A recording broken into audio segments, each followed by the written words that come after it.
Bugün kim жоқ? Nurислам, Abulay, Kavsar, Asılхан, Sattarхан, Asılхан. Болды, бір оқушы жоқ. Жай бөлшектерді ортақ бөлімге келтіру, жай бөлшектерді және аралас сандарды салыстыру тақырыбы. Топқа бөлеміз. Жай бөлшектер аттарын қойдым. Сабаққа бастамас бұрын ең бірінші серпіту сәтін өтейік.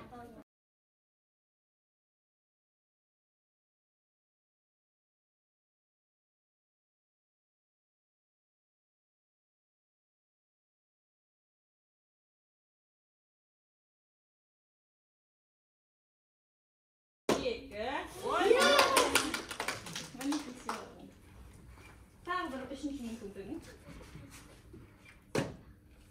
Келесі натурал сан тобымызға.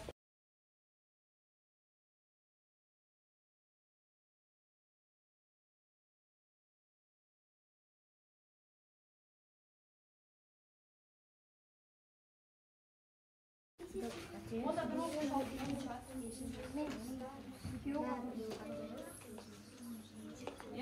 әр есеп бір балдан есептеледі. Бірінші тапсырмаға үй жұмысына өзіміздің балымызды көрсетеміз.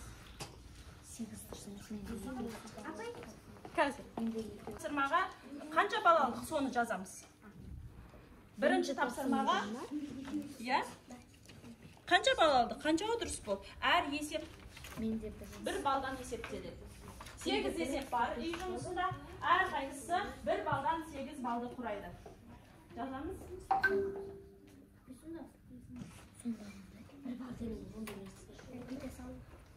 Тез-тез, кәні? Бір қате, шында 2 қате, сенде 6 бал бол. 6 бал деп жазамыз. Бірінші тапсырма жазамыз, тез-тез, 6 бал.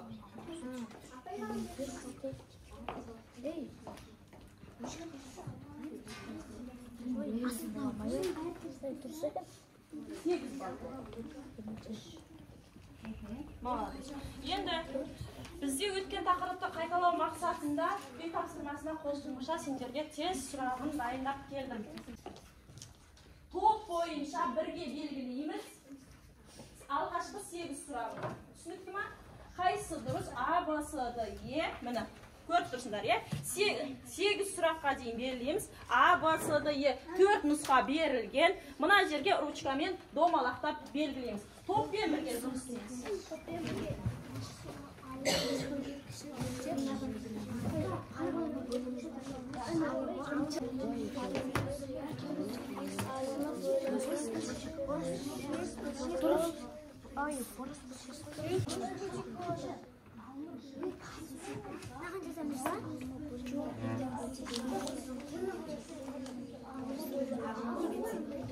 Видео?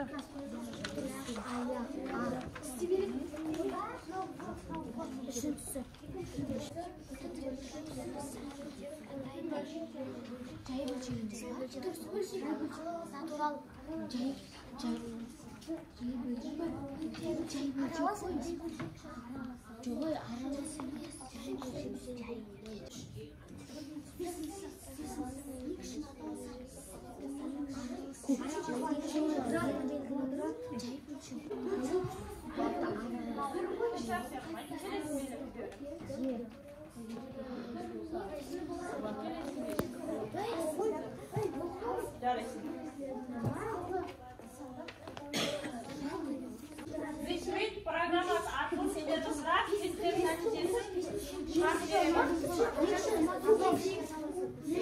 Қанша бал алдың?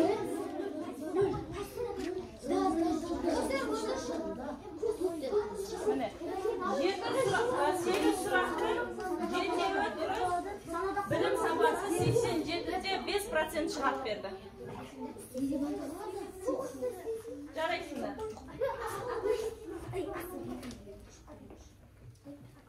Уақыттарын аз ғана бар. Екінші, натурал сан тобының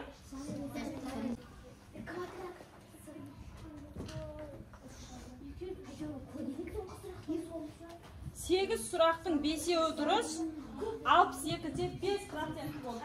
Сапасы.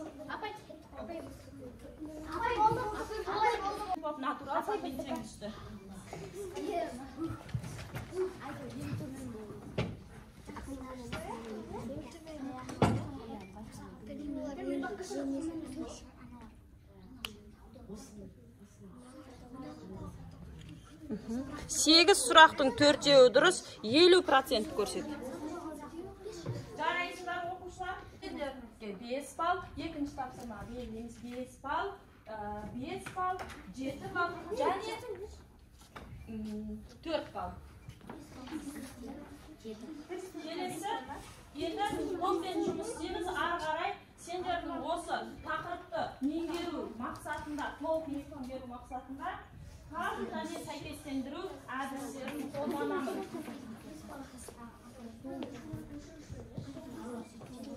Екі топқа көріп тұрғандағыдай сәйкестендіруде, шеңбердің ішінде бөлік берілген, боялған бөлігі бар және боялмаған бөлігі бар. Сол боялған бөлігін үстіне боялмаған бөлігін астына қылып жазып. Қанша бөлікке бөлінді? 10-дан 7, 9-дан 6. 9-дан 6.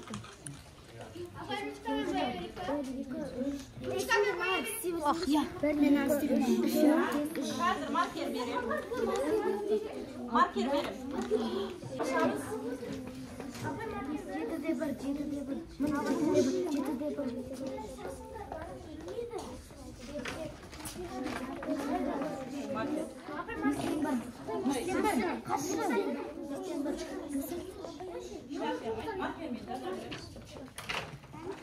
Ana 9'dan 2 ne? Jaz bo'ldi. To'xta. Biz bo'ldik.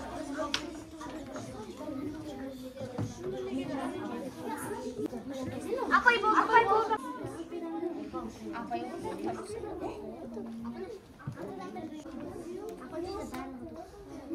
Birincisi dürüst. 6 bölükке bölünген, 4-evi boyalgan dürüst. 12 bölükке bölüngen, 8 boyalgan dürüst. Apay bo'ldi. Ondan 2 bölük dürüst. 1 bölük. Молодец. Jay bölüşekti. To'g'ri. Qancha ball oldik? 10 da apay bo'ldi. 8 ball oldik. Apay biz bo'ldik. Dürüst. 8'den 1 bölüngen 3'evi dürüst. 8 bölükке bölüngen 8'den 7, 7 bölükке bölüngen 4'evi boyalgan. Dürüst. 9'dan 4, 9'dan 1, 3'te 8. Yok, ne dürüst? No 5 mi? 9 Ya, mu? 5. 5 olsa onda dürüst. 8'de 3 no dürüst, 6 1 bölüge dürüst, 10 bölüge 8. Mal. Енді сендерді көтереміз. 7'den 2 dürüst, 7'den 3. Tamam, 7'den 3 ne yaptamayız mı?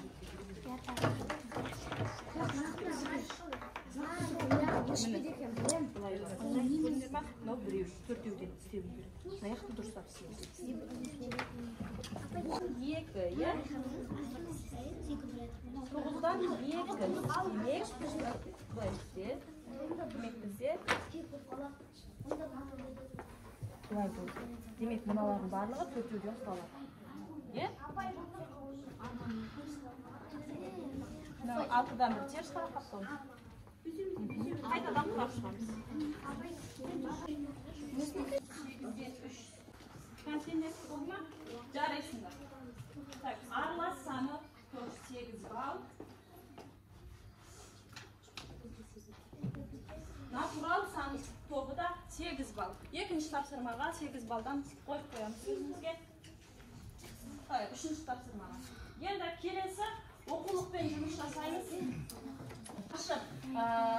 Интерактивті тақтада есептің номері берілген, яғни номері 482.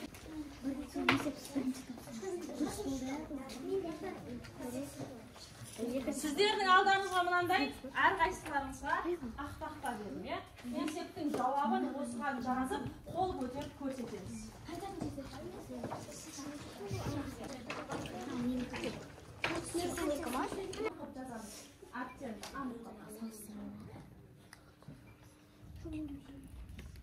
Шығарылуын дәптерге жазып, жауабына ақ тақтаға жазып қойсаңдар болады. 482 бітті ма? Салыстырамыз. Есептің шартын оқыңыз. Құлақта берілген есептің шарты.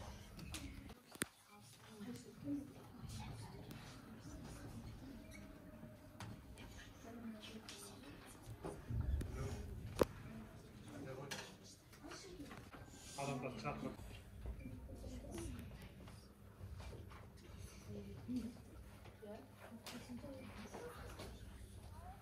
Havayı yüzüne keyfin var.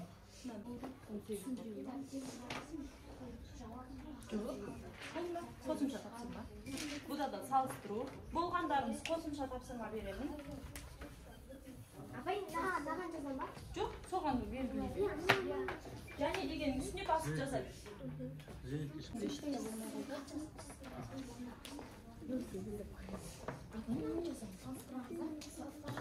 Жай біттім, сенерге қосымша есептейді.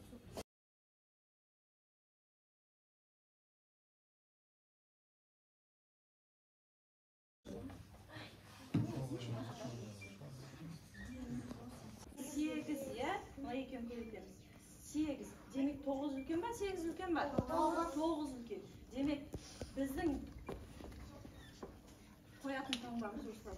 Түсінікті ма? Иә? Бірінші тәсілді қолдансақ, өте жеңіл болады. Бірінші тәсілді қолданатын болсақ, көп уақыт алады, иә? Өйткені оларға ең кіші ортақ еселігін табу керек боламыз. Ал егер 4-тен 1, 4-тен 3.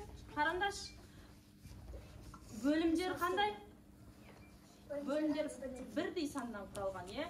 Енді біз кеше ереже бойынша алымдар қайсысы үлкен болса, сол жағы қандай болады? Үлкен болады.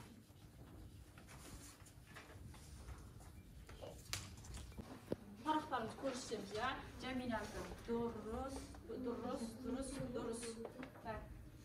Дұрыс. Жоға көтері ғой. 100-бен 84, дұрыс 100 жағы көп. Сен де 3-ақ есеп шығарғасын, үшеуі де дұрыс, 3 балл қоямыз. Келесі тапсырмаға 3 балл деп жазып қоямыз. Одан кейін, Апай, 3 көбейттің. Сен бірінші тәсілмен табызын, е? 4 балл барлығы дұрыс қоямыз. Одан кейін, болмадық па? Есебі қайда? апай соғылмай. Ноксап жауабын жазамыз. 6-тан 5, 2, 20, 18 дұрыс. 12, 90, дұрыс 84. Үшінші.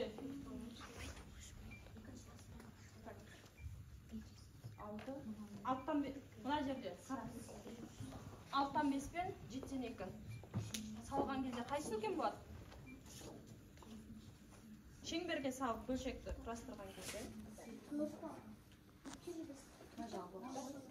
Бір балл кемітіп жазамыз. Тапсырмаға балл қою кестесін бердің ғой жаңағы, иә? Сораға 3 балл деп жазамыз. 8-ден 3, 2, 4, 5 жақ. Көрсете бер. 12. Мына жағын көрсет, жөнді көрмей қалдым. Ортақ бөлімі 12 болды. 4 пен 6-ның ортақ бөлімі 12 дұрыс. 12 пен 18-ның ортақ бөлімі 36 дұрыс. Мына бетін көреміз. 2 мен 9-дыңкі. 2 мен 9 ғой, я келесі? Дұрыс емес. 2 мен 9-ның ортақ бөлімі қанша болады? 18 болады. 294 дұрыс. Дұрыстап қоямыз, дұрыстап дәптерге жазып аламыз. 12 кәм қонжата қой. 12 мен 18 мынаусы дұрыс емес, мынау дұрыс. Молодец. Бір балдан кемші. Қанша көрсетші маған. 18-ден 12. 8 мен 5-ің ортақ бөлімі қанша болады? 8 мен 5-ің ортақ бөлімі. Ең кіші ортақ есепке салайық. Одан кейін, дұрыс. Одан кейінгі қосымша тапсырма берген кезде дұрыс.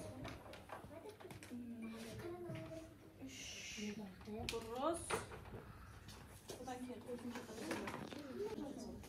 Дұрыс болды, дұрыс. Молодец.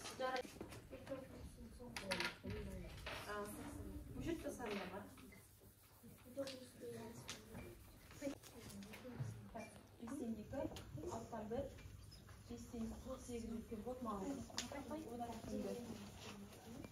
15 үйрендік қазір. Қандай әсер алу мақсатында мен сіздерге мына квадратты лақтыратын боламын.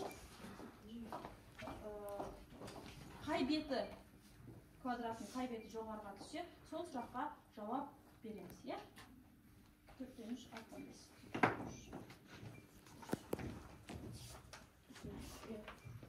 Енді, ең бірінші жай бөлшектегі жай лақтырамын. Jamila.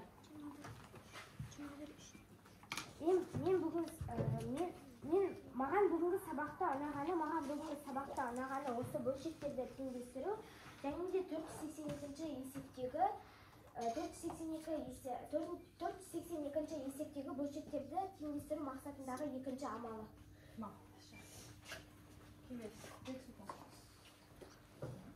Өзіңе қараған. Сабақтан мен білдім. Мен сабақтан жай бөлшектерді бір-бірімен салыстыруды білдім.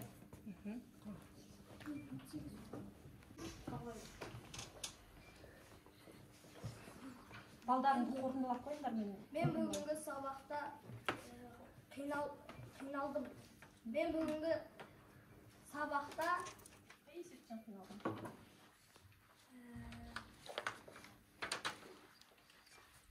кішкене кешікпеге жаңа, иә? Сақшылар мәнілер кезде, иә? Көжетті сұрсаң өтін көрейін. Аяна. Бүгін менің қолымнан келгені осы жай бөлшектерді салыстыру және де сол теңдіктермен бірге шығару. Маған. Мен бүгінгі сабақта мақтағым келетін сыныптасым. Ол Адима. Тағы да? Және Асылхан. Ой, маған. Асылхан? Сабақта мен білдім. Бүгін мен сабақта насылды білдім.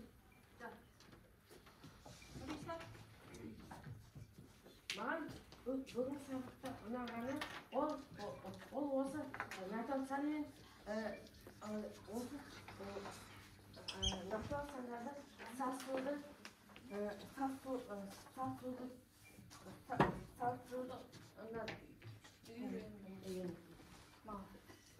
Концерт? Болды, тексеріп қойма жаңағы.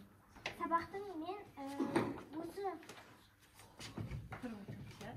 сабақта мен Қай сұрақ келді саған? сабақта мен білдім. Не білдік бүгін сабақта? Бүгінгі сабақта тез әрі жылдам шығаруды және де салыстыруды үйренді. Қайтасын жеңілірек екен? Екінші жеттен табу саған оңайырақ болды ма? Асылхан? Қай бет түсті? Бүгін менің қолымнан келді. Маған бүгін мына осы натурал сандарды шығару қолымнан келді. Бізде берілген 4-тен 3 сағат. Одан кейін 20 минут берді. Дұрыс па? Енді біз бұл кейінше салыстыра алмаймыз ғой. 4-тен 3 сағат үлкен ба? 20 минут үлкен ба? Енді өлшем бірліктеріне қарасақ, екеуінде қандай? Екі түрі. Біреуінде сағат, біреуінде минут. Демек біз минутты сағатқа айналдырамыз. Bir сағатта қанша минут бар? 6 минут тексеріп аламыз. Үй жұмысын тексерген кезде барлығы.